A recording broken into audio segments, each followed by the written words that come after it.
Hello पिले Odisha book YouTube channel को मु तुमको स्वागत करुच्ची। आज आम आरंभ करने को जाऊँ दशम श्रेणी जीव विज्ञान जो विषय को आम साइंस 2 बोलिकी कही था। यही साइंस 2 बा जीव विज्ञान रे मोट रही 11टी पाठ। सही 11टी पाठ मध्यरु प्रथम पाठ अच्छी पोषण जहाँ को आम इंग्राजी रे कहू न्यूट्रिशन। यही न्यूट्रिशन विषय परिचय को आज आम बुझा। विषय परिचय माने कौन माने आम जानिबा आज कि यही विषय रे कौन कौन रही विषय आज आम जानिबा और यार नेक्स्ट वीडियो ठारू आम से समस्त विषय को पढ़ी पढ़ी जीवा।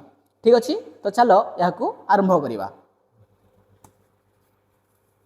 देख बिले प्रथम पाठर ना है पोषण। पाठर ना कौन पोषण। तो पोषण माने कौन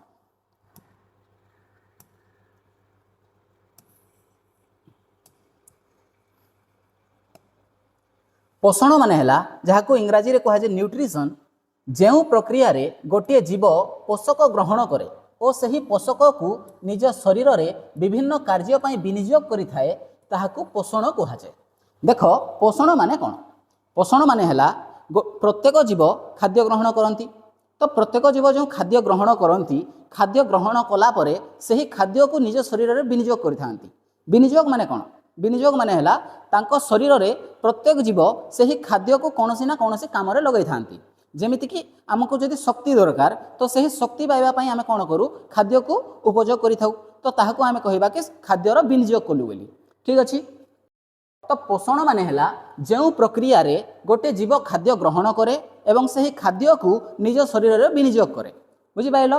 तो खाद्य खाइबा एवं सही खाद्य को निज शरीर रे विनियोग करबा प्रक्रिया को आमे पोषण बोलिकी कहि थाउ। तो एठारे देख मु कहिछि कि जो प्रक्रिया रे गोटे जीव पोषक ग्रहण करे मु खाद्य ग्रहण करे बोलिकी कहि नै मु कहिछि पोषक ग्रहण करे।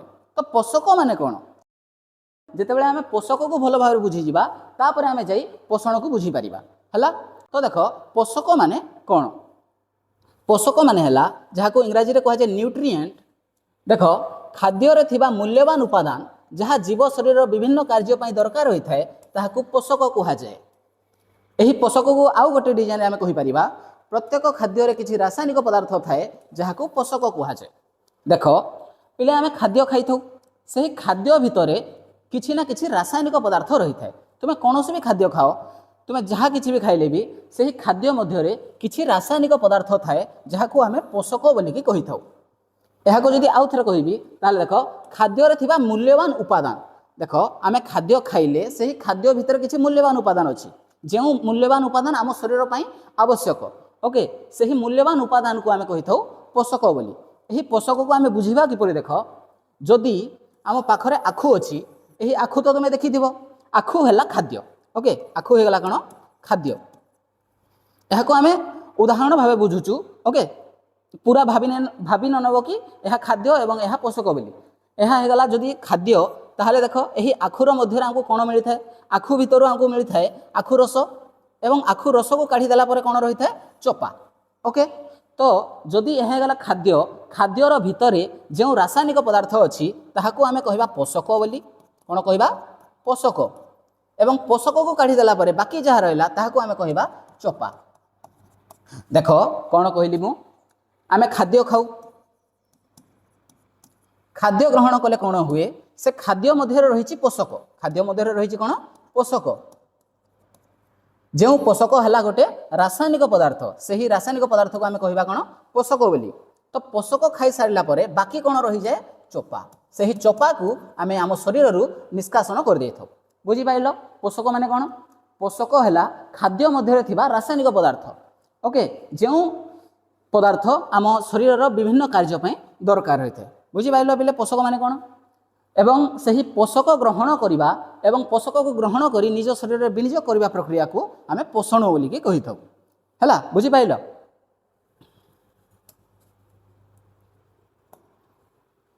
तापर देख पोषकर प्रकार। पोषक केते प्रकार।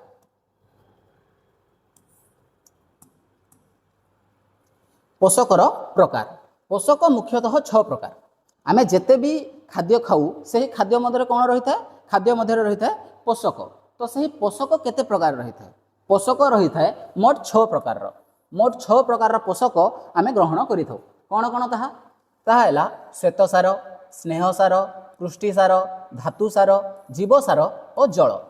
ଏହାକୁ ଇଂରାଜୀରେ କ'ଣ କୁହାଯାଏ ଦେଖ ବିଲେ, ଶ୍ୱେତସାରକୁ ଆମେ କହିଥାଉ କାର୍ବୋହାଇଡ୍ରେଟ୍ ବୋଲି। ତୁମେ ଶୁଣିଥିବ ବି କି ଶ୍ୱେତସାରକୁ କ'ଣ କୁହାଯାଏ, କାର୍ବୋହାଇଡ୍ରେଟ୍। ଏହାକୁ କାର୍ବସ୍ ବୋଲିକି ବି କିଏ କିଏ କହିଦିଅନ୍ତି, କାର୍ବସ୍। ଓକେ, ତାପରେ ଆସିଲା ସ୍ନେହସାର। ସ୍ନେହସାର ମାନେ ହେଲା ଲିପିଡ୍। ପୃଷ୍ଟିସାର ପ୍ରୋଟିନ୍, ପ୍ରୋଟିନ୍ ବିଷୟରେ ତ ସବୁ ଶୁଣିଥିବ। ତାପରେ ଧାତୁସାର ଯାହାକୁ ଆମେ କହିଥାଉ ମିନେରାଲ ବୋଲି। ଏବଂ ଜୀବସାର, ଜୀବସାର ହେଲା ଭିଟାମିନ୍, ଭିଟାମିନ୍ ବି ସବୁ ଶୁଣିଛ। ତାପରେ ଲାଷ୍ଟରେ ଅଛି ଜଳ। ଜଳକୁ ଇଂରାଜୀରେ ୱାଟର କୁହାଯାଏ କିନ୍ତୁ ମୁଁ ଏଠାରେ ଲେଖିଛି ଜୀବନ ବୋଲି, କାହିଁକିନା ଜଳ ହିଁ ଜୀବନ। ଠିକ୍ ଅଛି, ତ ଦେଖ ପୋଷକ ମୁଖ୍ୟତଃ 6 ପ୍ରକାର: ଶ୍ୱେତସାର, ସ୍ନେହସାର, ପୃଷ୍ଟିସାର, ଧାତୁସାର, ଜୀବସାର ଓ ଜଳ। ଏହି 6 ପ୍ରକାରର ପୋଷକକୁ ତୁମେ ମନେ ରଖିବ। ଓ ତାପରେ ଦେଖ ଏହି 6ଟି ପୋଷକ ସହିତ ଆଉ ଗୋଟିଏ ଉପାଦାନ ଆମ ଶରୀର ପାଇଁ ଆବଶ୍ୟକ ହୋଇଥାଏ, ଯାହାକି ହେଲା ତନ୍ତୁ ବା ଫାଇବର। ଦେଖ ଆମ ଶରୀରର ବିଭିନ୍ନ କାର୍ଯ୍ୟ ପାଇଁ ଏହି 6ଟି ପୋଷକ ଦରକାର। সেই 6ଟି ପୋଷକ କ'ଣ କ'ଣ?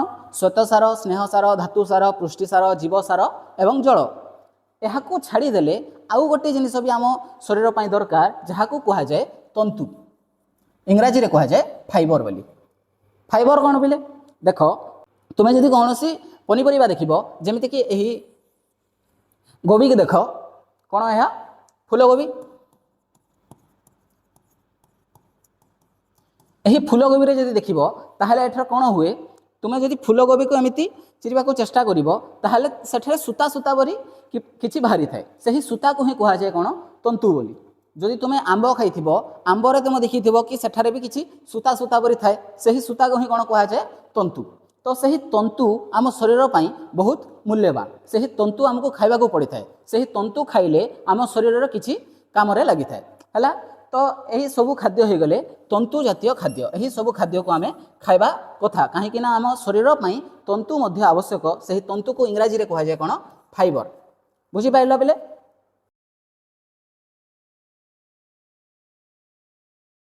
ତାପରେ ଦେଖ କି ଏହି ବିଷୟରେ ମୋଟ କ'ଣ କ'ଣ ରହିଛି, ଯାହାକୁ ଆମେ ନେକ୍ସଟ ଭିଡ଼ିଓ ଗୁଡ଼ିକରେ ପଢ଼ିବାକୁ ଯାଉଛୁ। ପ୍ରଥମେ ଆମେ ପଢ଼ିବା କି ଖାଦ୍ୟ ଖାଇଲେ କ'ଣ ହୁଏ। ଖାଦ୍ୟ ଖାଇଲେ କ'ଣ ହୁଏ? ଏହି ପୋଷଣ ପାଠରେ ଆମେ ପଢ଼ିବା କି ଖାଦ୍ୟ ଖାଇଲେ କ'ଣ ହୁଏ। ଦେଖ ବିଲେ, ତୁମେ ସମସ୍ତେ ଜାଣିଛ, ଏବେ ଯଦି ମୁଁ ତୁମକୁ କ୍ୱେଶ୍ଚନ୍ କରିବି କି ଖାଦ୍ୟ ଖାଇଲେ କ'ଣ ହୁଏ, ତ ତୁମେ ସମସ୍ତେ ଆନ୍ସର୍ ଦେବ କି ଖାଦ୍ୟ ଖାଇଲେ ସାର୍ ଶକ୍ତି ମିଳେ। ତ କ'ଣ ଖାଦ୍ୟ ଖାଇଲେ କେବଳ ଶକ୍ତି ମିଳେ? ନା, ଖାଦ୍ୟ ଖାଇଲେ ଆହୁରି ବି ବହୁତ କିଛି ହୁଏ। ତ ଖାଦ୍ୟ ଖାଇଲେ କ'ଣ କ'ଣ ହୁଏ ତାହା ଆମେ ପଢ଼ିବା, ଖାଦ୍ୟ ଖାଇଲେ କ'ଣ ହୁଏ। ତାପରେ ନେକ୍ସଟ ପଢ଼ିବା ପୋଷଣର ପ୍ରକାରଭେଦ। ପାଠର ନାମ ହେଲା କ'ଣ? ପୋଷଣ। ତ ସେହି ପୋଷଣ କେତେ ପ୍ରକାର? ପୋଷଣ ହେଲା 2 ପ୍ରକାର, ଗୋଟେ ସ୍ୱଭୋଜୀ ପୋଷଣ ଆଉ ଗୋଟେ ହେଲା ପରଭୋଜୀ ପୋଷଣ। ଏ ବିଷୟରେ ଆମେ ପଢ଼ିବା, ସ୍ୱଭୋଜୀ ପୋଷଣ ଏବଂ ପରଭୋଜୀ ପୋଷଣ। ପରଭୋଜୀ ପୋଷଣ ପୁଣି 4 ପ୍ରକାର: ପ୍ରାଣୀସମ, ମୃତୋପଜୀବୀ, ପରଜୀବୀୟ ଏବଂ ସହଜୀବୀୟ। ଏହି ସମସ୍ତ କିଛି ଆମେ ପଢ଼ିବା। ତାପରେ ନେକ୍ସଟ ଆସିବ କ'ଣ? ଆଲୋକ ଶ୍ଳେଷଣ। ଆଲୋକ ଶ୍ଳେଷଣ ମାନେ କ'ଣ ବୋଲେ, ଯେଉଁ ପ୍ରକ୍ରିୟାରେ ଗୋଟେ ଉଦ୍ଭିଦ ଜଳ ଓ ଅଙ୍ଗାରକାମ୍ଳର ସଂଯୋଗ ଘଟାଇ ଶ୍ୱେତସାର ଜାତୀୟ ଖାଦ୍ୟ ତିଆରି କରିଥାଏ, ସେହି ପ୍ରକ୍ରିୟାକୁ କୁହାଯାଏ ଆଲୋକ ଶ୍ଳେଷଣ। ଏହି ଆଲୋକ ଶ୍ଳେଷଣ ବର୍ତ୍ତମାନ ତୁମେ କିଛି ବୁଝିନଥିବ। ଏହାକୁ ମୁଁ ଯେତେବେଳେ ଆଲୋକ ଶ୍ଳେଷଣ ପଢ଼େଇ ଆସିବି ସେତେବେଳେ ଭଲ ଭାବରେ ବୁଝେଇବି। ଓକେ, ଟେନସନ୍ ନେବାର କିଛି ନାହିଁ। ବହୁତ ଭଲ ଭାବରେ ଆମେ ବୁଝିବା କି ଆଲୋକ ଶ୍ଳେଷଣ କ'ଣ। ଆଲୋକ ଶ୍ଳେଷଣରେ ଆମେ ପଢ଼ିବା ଆଧାର ଓ ସଂସ୍ଥା। ଆଧାର କ'ଣ? ସଂସ୍ଥା କ'ଣ? ପତ୍ରର ଆନ୍ତରିକ ଗଠନ। ଯେହେତୁ ଆଲୋକ ଶ୍ଳେଷଣ ପତ୍ର ମଧ୍ୟରେ ହୋଇଥାଏ, ତୁମେ ସମସ୍ତେ ଜାଣିଥିବ, ଛୋଟ ଶ୍ରେଣୀରୁ ହିଁ ତୁମେ ପଢ଼ିଛ ଆଲୋକ ଶ୍ଳେଷଣ। ତ ଆଲୋକ ଶ୍ଳେଷଣ ଯେହେତୁ ପତ୍ର ମଧ୍ୟରେ ହୋଇଥାଏ, ତ ଆମେ ଦେଖିବା କି ପତ୍ରର କେଉଁଠାରେ ଆଲୋକ ଶ୍ଳେଷଣ ହୁଏ। ପତ୍ରକୁ ଆମେ ଅଣୁବୀକ୍ଷଣ ଯନ୍ତ୍ର ସାହାଯ୍ୟରେ ଦେଖିବା ଏବଂ ଜାଣିବା କି ପତ୍ରର କେଉଁଠାରେ ଆଲୋକ ଶ୍ଳେଷଣ ହୋଇଥାଏ। ତାପରେ ନେକ୍ସଟ ପଢ଼ିବା କ'ଣ? ଆଲୋକ ଶ୍ଳେଷଣର ପ୍ରକ୍ରିୟା। ଆଲୋକ ଶ୍ଳେଷଣ ମୋଟ 2ଟି ପ୍ରକ୍ରିୟାରେ ଶେଷ ହୋଇଥାଏ। ପ୍ରଥମଟି ହେଲା ଆଲୋକ ପ୍ରକ୍ରିୟା ଏବଂ ଦ୍ୱିତୀୟଟି ହେଲା ଅନ୍ଧକାର ପ୍ରକ୍ରିୟା। ତ ଆମେ ଆଲୋକ ପ୍ରକ୍ରିୟା, ଅନ୍ଧକାର ପ୍ରକ୍ରିୟା ବିଷୟରେ ବୁଝିବା। ତାପରେ ଆସିବ କ'ଣ? ନେକ୍ସଟ ଆସିବ ମଣିଷର ପାକତନ୍ତ୍ର। ମଣିଷର ପାକତନ୍ତ୍ର ମାନେ ମଣିଷ ବିଷୟରେ ଆମେ ପଢ଼ିବା। ମଣିଷମାନଙ୍କ ପାକତନ୍ତ୍ର କ'ଣ? ମଣିଷର ପାକତନ୍ତ୍ର ମାନେ ହେଲା ଖାଦ୍ୟତନ୍ତ୍ର। ଯେଉଁ ଆମେ ଖାଦ୍ୟ ଖାଉ, ଖାଦ୍ୟ ଖାଇଲା ପରେ ପାଟିରୁ ଆରମ୍ଭ କରି ମଳଦ୍ୱାର ପର୍ଯ୍ୟନ୍ତ ଯାହା କିଛି ଅଛି ତାହାକୁ ଆମେ କ'ଣ କହିଥାଉ? ପାକତନ୍ତ୍ର ବୋଲିକି। ସେହି ପାକତନ୍ତ୍ରରେ 2ଟି ଜିନିଷ ଥାଏ, ଗୋଟେ ହେଲା ପାକନଳୀ ଏବଂ ଆଉ ଗୋଟେ ହେଲା ପାକଗ୍ରନ୍ଥି। ଏହି ସବୁ ପାକନଳୀ ଏବଂ ପାକଗ୍ରନ୍ଥିକୁ ଆମେ ଭଲ ଭାବରେ ବୁଝିବା। ଯେମିତିକି ଦେଖ, ପାକନଳୀରେ ରହିଥାଏ ପାଟି, ମୁଖ୍ୟ ଗହ୍ୱର, ଦାନ୍ତ, ଜିଭ, ଗ୍ରସନୀ, ଗ୍ରାସନଳୀ, ପାକସ୍ଥଳୀ, ଅନ୍ତ୍ର, ଅନ୍ତ୍ର ପୁଣି ଦୁଇ ପ୍ରକାର, କ୍ଷୁଦ୍ରାନ୍ତ୍ର, ବୃହଦନ୍ତ୍ର, ଲାଷ୍ଟ ରହିଥାଏ ମଳଦ୍ୱାର। ଏବଂ ଏସବୁ ସହିତ କିଛି ପାକ ଗ୍ରନ୍ଥି ଯୋଡ଼ି ହୋଇକି ରହିଥାଏ, ଯାହାର ନାମ ହେଲା ଲାଳ ଗ୍ରନ୍ଥି, ଜଠର ଗ୍ରନ୍ଥି, ଯକୃତ, ଅଗ୍ନାଶୟ, ଆନ୍ତ୍ରିକ ଗ୍ରନ୍ଥି। ଏହି ସମସ୍ତ ବିଷୟରେ ଆମେ ଭଲ ଭାବରେ ପଢ଼ିବା ଏବଂ ଏହି ବିଷୟକୁ ଆମେ ଶେଷ କରିବା। ଏବଂ ଏହା ଶେଷ ହୋଇସାରିଲା ପରେ ଆମେ ଏହାର ପ୍ରଶ୍ନ ଉତ୍ତର ମଧ୍ୟ ଡିସ୍କସ୍ କରିବା। ବୁଝିପାରିଲ? ତ ଏହି ପାଠରେ ଆମେ କ'ଣ କ'ଣ ପଢ଼ିବା?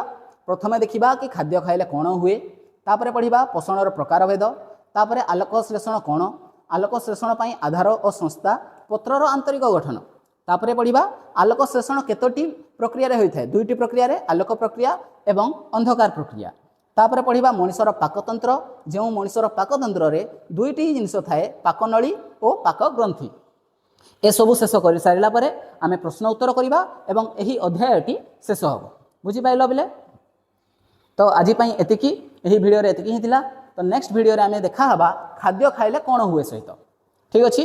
ଯଦି ତୁମକୁ ଏହି ଭିଡ଼ିଓଟି ଭଲ ଲାଗିଲା ଓ ଏହି ଭିଡ଼ିଓରେ ତୁମେ ସବୁ କିଛି ବୁଝିପାରିଛ, ତାହେଲେ ଭିଡ଼ିଓକୁ ଗୋଟେ ଲାଇକ୍ କରିଦିଅ ଏବଂ ଚ୍ୟାନେଲକୁ ସବସ୍କ୍ରାଇବ୍ କରିଦିଅ ଏବଂ ଏହି ଭିଡ଼ିଓକୁ ତୁମ ସାଙ୍ଗମାନଙ୍କ ସହ ସେୟାର କରିଦିଅ।